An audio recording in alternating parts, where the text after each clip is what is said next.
Hey, welcome to the Small Business Made Simple podcast, brought to you by socialmediaandmarketing.com.au. Being in business is never easy, but it can be simple, or at least simpler. Join me, your host Jen Donovan, every week where we focus on marketing, social media, and working towards simplifying your business. You with me? Let's do this. Dream it big, 'cause someone out there listening. Everyone's got a voice to give, and it's time I heard you whistling, 'cause there's no point at all, in dreaming small. Hey there, and welcome to episode 8 of the Small Business Made Simple podcast. Thanks again for joining me this week. Happy Thursday to you all. If it's not Thursday when you're listening to this, just letting you know that I do drop a new episode every Thursday. So please make sure you hit that subscribe button so you never miss an episode. But a happy whatever day it is for you that you're listening to this if it's not Thursday. This week I've been having a bit of a chat to a client about a marketing proposal that they were sent, and basically it was for this amount of money in sponsorship, we'll give you this as a return on your investment. And I have to say, after studying it, it really wasn't a good investment for my client, and there were several flaws that I saw in this proposal.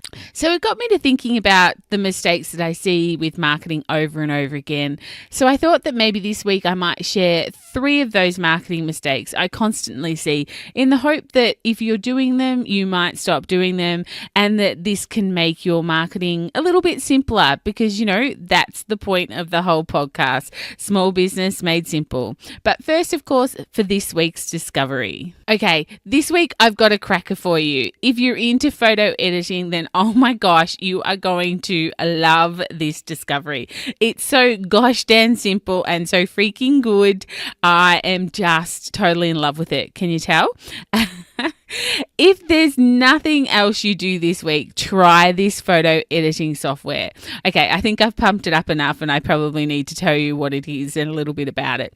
So it's a website you can go to, and you simply upload a photo of, say, yourself into it, and it will remove the background. Like instantly, in like less than 5 seconds, it will remove the background on your photos. If you head to my show notes, which are at socialmediaandmarketing.com.au, you can see the pictures that I've done. I've done pictures of just myself in a background and also a group in a background, and it's just absolutely amazing. So the website is called remove.bg. So remove as in REMOVE.BG, which I'm gathering BG stands for background. The link, of course, is in the show notes. I've uploaded, like I said, some photos of myself, and it literally does just take seconds to remove the background. Clearly, it's using some AI technology that recognizes faces and body shapes and things like that, as opposed to other objects, because it just does it perfectly. And seriously, it would take me hours to do something like this in an application like Photoshop, but this did it for me so very, very fast.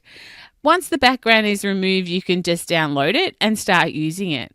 The one thing that the website doesn't allow you to do is put new backgrounds in. So you need a program perhaps like Canva, which is free online at canva.com, or maybe even a program like Photoshop or something like that to be putting your photos on a new background. So basically, in less than 2 minutes, I managed to crop myself from the background and downloaded a photo off the internet and put myself in front of that new background.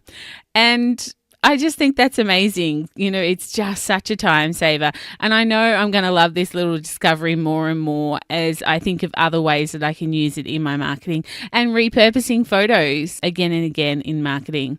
Oh, and it's totally free. Totally free, guys. So absolutely winning. So just a reminder, the website was remove.bg. And again, just a little disclaimer, I have no affiliation with any of these little discoveries that I do each week.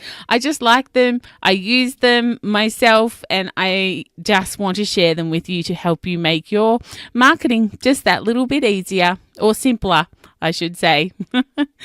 So on to today's episode, 3 marketing mistakes I see over and over again. So the first one is, guys, it's not about the numbers. It's just not about the numbers. Well, It's not about the social numbers, I mean. And I know, guys, I know you've probably heard it time and time again, but I just don't think people are getting it. The marketing proposal that I was talking about a few minutes ago, that one that my client was sent, had something similar, like we have 10,000 followers on our social media and we'll market to them about you. So you get the picture of what they were saying, but a quick, and I mean really quick look at their social media platforms. And it was really obvious that like less than 1% of that 10,000 people they were talking about were actually engaged with them. Some posts had like 3 likes on it and maybe a few hearts, and the odd post had 1 or 2 comments. They were hung up on the numbers. They had a big audience, but that big audience was super unengaged with them. And it really wasn't a selling point to my client at all when we scratched the surface and had a bit of a look. In fact, my client has an audience that's probably half the size and they are massively engaged. So not a selling point for my client at all. So my point is the numbers of likes and followers just don't matter. You can have like 300 and they can be so much more engaged than someone who has 2,000. So how engaged is your audience on social? That's the question we need to be asking. And if you're not sure, maybe head back to episode 3 and have a listen to the discovery of the week, which was an engagement calculator for Instagram. So head back over there and maybe have a look on that website and see how engaged your audience actually is. So I think there's probably 3 reasons why someone can have a really unengaged audience, even though that person has taken time to like their page in the past. The first one is that they rarely post. Therefore, you simply aren't seeing them in your feeds. The solution to that is being consistent, and that is the gold word when it comes to social media and really any marketing. Consistency is key. So if you rarely post, you're rarely going to show up in anybody's feed, no matter how many people are following you on social. The second reason why I think audiences can become quite unengaged is that the posts are all about the business, all about what they do, how long they've been doing it for, how they do it. They're simply just posting all about them. So there's 2 rules that need to be followed when it comes to posting on social media. One's the 80-20 rule. 80% of what you post should be about your audience and solving their problems, and 20% should be about you and perhaps selling what you sell. The other rule is the rule of the 3 E's. You should always be educating your audience or entertaining your audience or engaging your audience with value. And the third reason I think why audiences might be unengaged in a page they like is that they're simply the wrong audience for that page. They simply aren't the people who the page is wanting to attract. Maybe they've come in on a promotion, a like and share and tag, or maybe they've come on at a different stage in their life, a different season inside their life, and that page is no longer relevant for them. And no matter how good you are and how awesome your content is and how much value you're giving, they're just not your ideal client. And not everyone is your ideal client, and that's okay. So the second marketing mistake that I see over and over again is that people do something once and then that's it. They forget to repeat and they forget to repurpose. I recently had a message from a client that was asking me if the 63 Canva built social media tips she'd done would be enough content for the next 3 months. She was like, do you think I need to do more? Now, I can tell you I couldn't quite type back fast enough because it was too late to ring. It was outside business hours. So I couldn't quite type back fast enough to say, hey, I think that's enough for the next year or so. I say it so often, consistency is key. Absolutely. And original and curated content is definitely a key strategy to that. But what we need to remember is that organically, only around 5 to 8%, and that's if you're lucky with an engaged audience, is actually seeing your feed. Therefore, you can't just post something once and believe it will have an impact. And even if it does, it's always good practice to repurpose your best posts a few times. I often tell my audiences that if you post something on, say, Monday at 3 o'clock in the afternoon, and then something very similar on Thursday at 9 o'clock in the morning, the chances of you hitting the exact same audience is rare. In fact, I'd say if it's an organic algorithm, I'd say really rare. And if a person happens to see the same post twice and it's talking to them and it's relevant to them, I'm sure that they will simply appreciate the reminder. So just to clarify, when we're talking about repurposing content, I'm not advocating that it should be exactly the same content. Perhaps it might be a slightly different photo or a slightly different caption or vice versa. But the message can be exactly the same. And by the message, I'm talking about, what you want the reader to think, do, or act after reading the post that you've put out there.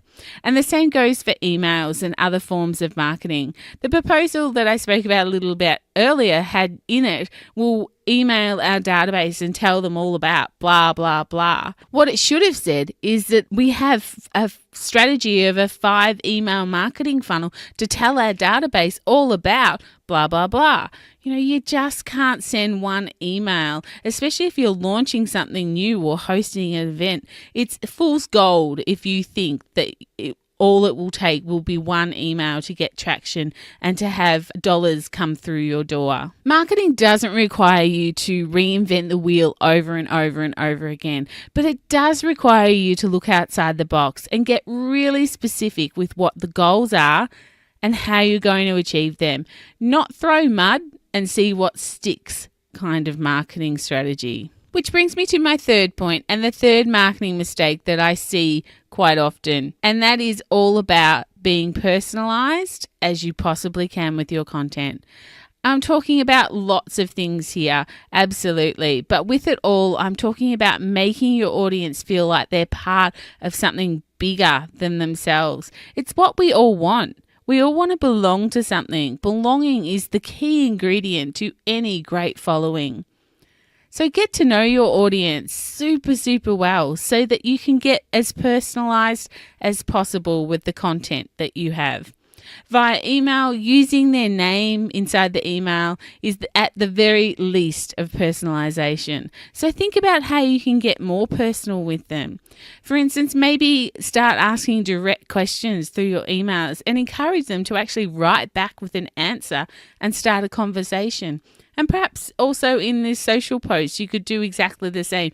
Encourage people to DM you or message you. So again, you can start having those one-to-one conversations. Start making them feel like they are loved and that you really appreciate them. If you're looking to do some collaborations with other businesses, write a specific proposal to them, or a proposal that when they read it, they think is just for them because you've done your research on them and you know what would be a win-win for you both. Don't send me a general email, sent to everybody, but think I'm going to be too stupid to work out that this is just a general email to everyone. Don't send me a proposal like that. Send me a proposal that is succinct and is written for a specific purpose because you know what would be a win-win for us both, like I said before. Some of the best personalized marketing I've seen comes in the form of video. One retailer that I worked with took up the suggestion of being more personalized and started sending quick videos to customers telling them that their products had arrived,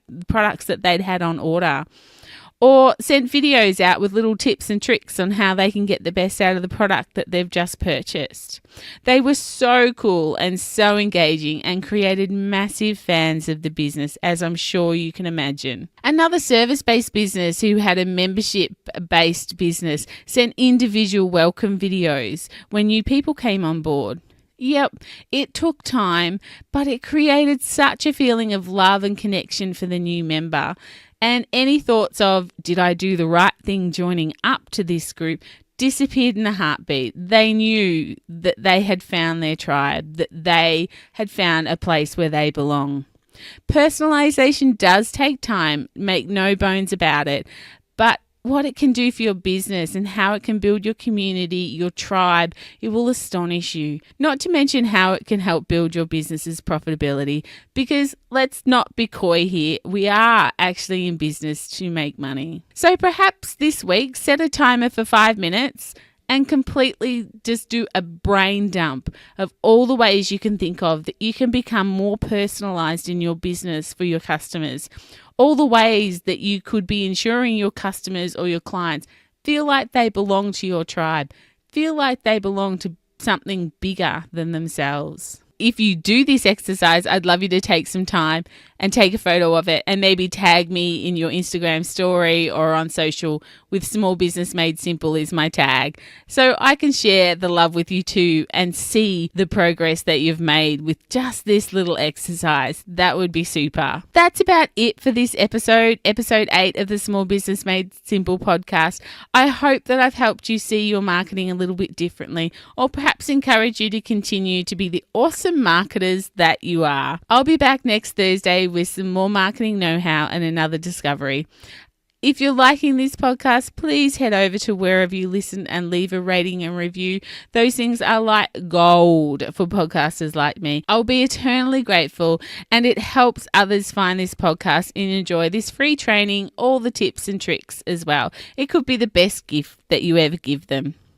I'm very grateful to have you as part of my world listening in, but I'd also like to catch up between podcasts, so perhaps we could get social on social. All the links are in my show notes. If you have any comments or questions, please feel free to drop me a DM on Instagram.